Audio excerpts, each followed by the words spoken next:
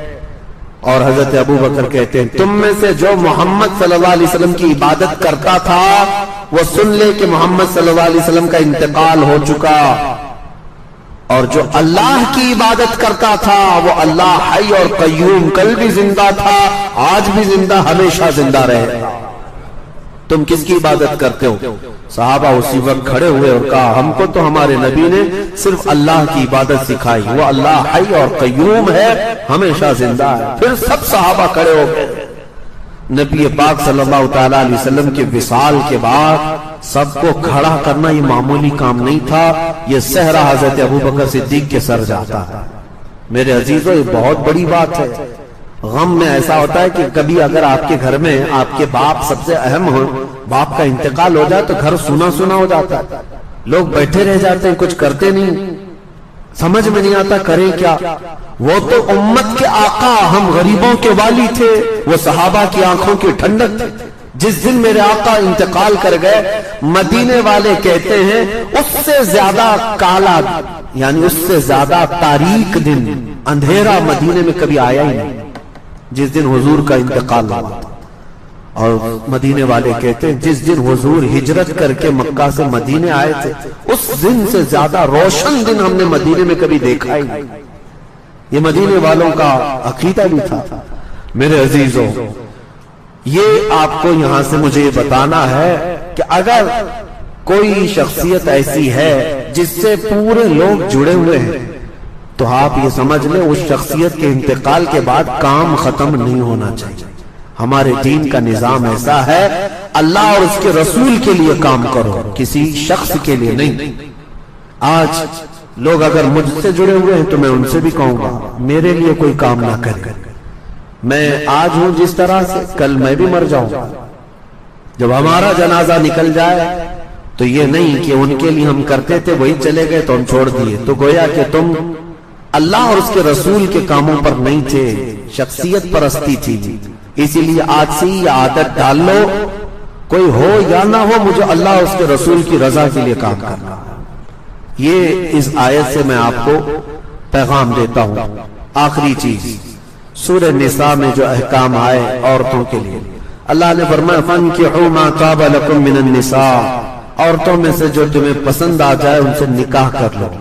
نکاح بہت ضروری ہے نوجوان۔ میرے آقا نے فرمایا نکاح کے بعد ایمان کمپلیٹ ہو جاتا ہے۔ نکاح، اور اسی میں اللہ نے فرمایا کہ نکاح کرو، اگر تم فقیر بھی ہو تو اللہ اپنے فضل سے تمہیں غنی بنا دے۔ یہاں تو لوگ سٹینڈ ہونے کے چکر میں پتہ نہیں بڑھاپا نکال لیتے ہیں۔ ابھی میں سیٹل نہیں ہوا، شادی کب کرنا ہے؟ ابھی سیٹل نہیں ہوا، سیٹل کب ہوگا؟ ابھی سٹینڈ نہیں ہوا، تو کیا ایک پاؤں پہ کھڑے ہیں؟ ابھی چلتے پھرتے ہیں، سب کچھ ہے، کھاتے پیتے ہیں، لیکن ابھی سیٹل نہیں ہوئی۔ اور سیٹل ہونے کے چکر میں ایک بات آپ کو میں بتا دوں، کبھی سیٹل نہیں ہوتا تھا، کبھی جو دماغ میں چل رہی نا وہ چیزیں کبھی نہیں آتی۔ اسی لیے نکاح کی اگر عمر ہو گئی ہے تو نکاح کر لیں۔ ابھی میں آپ کو بتاؤں، ایک نوجوان کا مجھے میسج بھی آیا، وہ بیچارہ شادی کا خواہش مند ہے اور نوکری ابھی بھی اس کو لگی ہے، اور وہ ہم سے تو کہہ رہا ہے، ہم نے کہا گھر میں بتا دو، کہا ابا ماریں گے۔ کیوں؟ کہا عمر ابھی 21-22 سال کی ہے، گناہ میں پڑنے کا اندیشہ مجھے بہت زیادہ ہے۔ میں نے کہا بیٹا اسلام کا یہ فریضہ ہے، اگر اندیشہ ہے گناہ میں پڑنے کا تو نکاح فرض ہو جاتا ہے، فرض ہے، سنت نہیں، فرض ہو جاتا ہے۔ میں نے اس سے کہا کہ جاؤ گھر میں کہہ دو، تو 2-3 دن کنٹینیو سمجھانے کے بعد گیا اور گھر میں جا کر بولا کہ مجھے نکاح کی ضرورت ہے۔ جیسا بیچارے کا اندیشہ تھا باپ نے ویسا ہی کیا اس کے ساتھ۔ پھر اس نے کہا کہ میں حضرت نہیں کہہ رہا تھا کہ میرے باپ ناراض ہو جائیں، اب تو مجھ سے کہا ہے کہ تجھے گھر میں کھانا پانی بھی نہیں دیں گے، بہت ناراض ہے۔ کہا شادی پر ناراض؟ کہا باپ کی مرضی سے شادی کرنا ہے، باپ کی مرضی سے شادی کرنا ہے، اس کے اندر کیا چل رہا ہے باپ کو کیا پتا ہے؟ میرے عزیزو، جو اگر باپ ہیں تو ان کو میں بتاتا ہوں، کسی کو زور زبردستی اس طرح روک کر مت رکھو، نہ بیٹیوں کو نہ بیٹوں کو۔ ان کی اگر عمر ہو گئی ہے تو ان کو اپنی زندگی نبھانے دے دو۔ کچھ لوگوں کو ایسا لگتا ہے کہ اتنی جلدی کر کے کیا کرے گا، اتنی جلدی گناہ کے اڈے قائم کرے گا تو فرق نہیں پڑے گا۔ شادی کر کے ایک اچھا معاشرہ تشکیل دینا چاہتا ہے تو اسے آزاد رکھو۔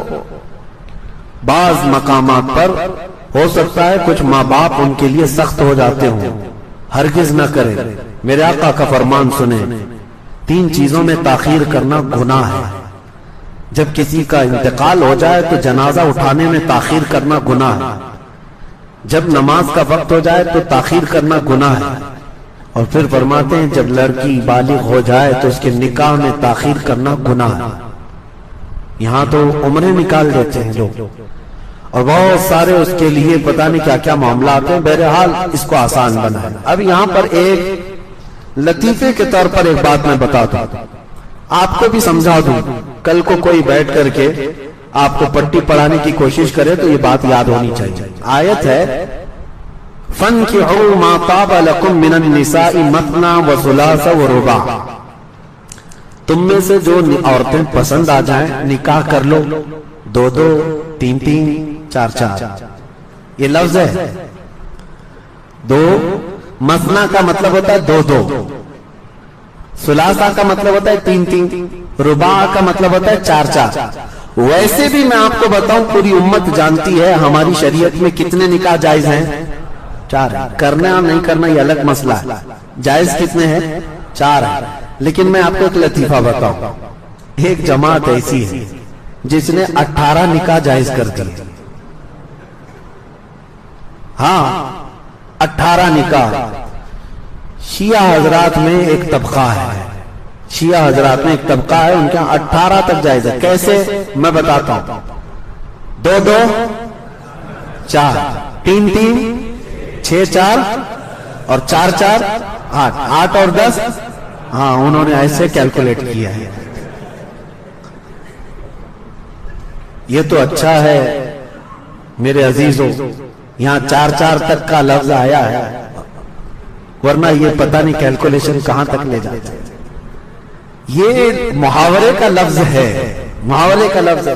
جیسے اللہ تعالیٰ نے قرآن میں فرمایا منافقین مر جائیں ان کے اوپر تم 70 بار بھی استغفار کرو گے تو اللہ نہیں قبول کرے گا۔ 70 بار مطلب ایک تعداد بتانے کے لیے کہا گیا ہے، ایسا نہیں کہ 70 بار کرے گا اس سے زیادہ کرے گا تو معاف ہو جائے گا۔ کچھ ورڈز ایسے ہوتے ہیں جو محاورے کے لیے استعمال کیے جاتے ہیں۔ آپ کو اگر آپ سے یہ کہا جائے پانی پی رہے تھے، آپ پورا گلاس اٹھا کر کے پینے لگے، میں نے کیا کہا 3 گھونٹ پیو، ایک بار کر کے پیو۔ کیا کہا؟ ایک بار۔ ایک کا مطلب کیا ہوا؟ 2 ہو گئے۔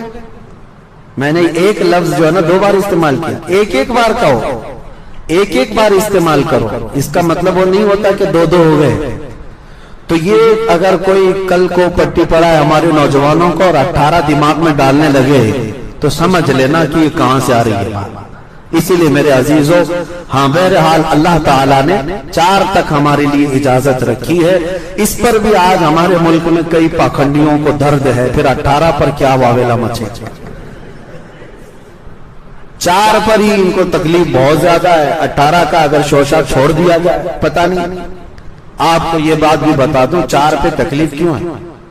4 مسلمان کرتا نہیں الگ بات ہے، بہت مشکل سے کسی کی 2 ہیں، اور 4 تک جانا اب کے زمانے میں بہت مشکل ہے، لیکن اسلام نے ایک دروازہ کشادہ رکھا ہے۔ آپ کو اس کی حکمتیں بھی معلوم ہونی چاہیے۔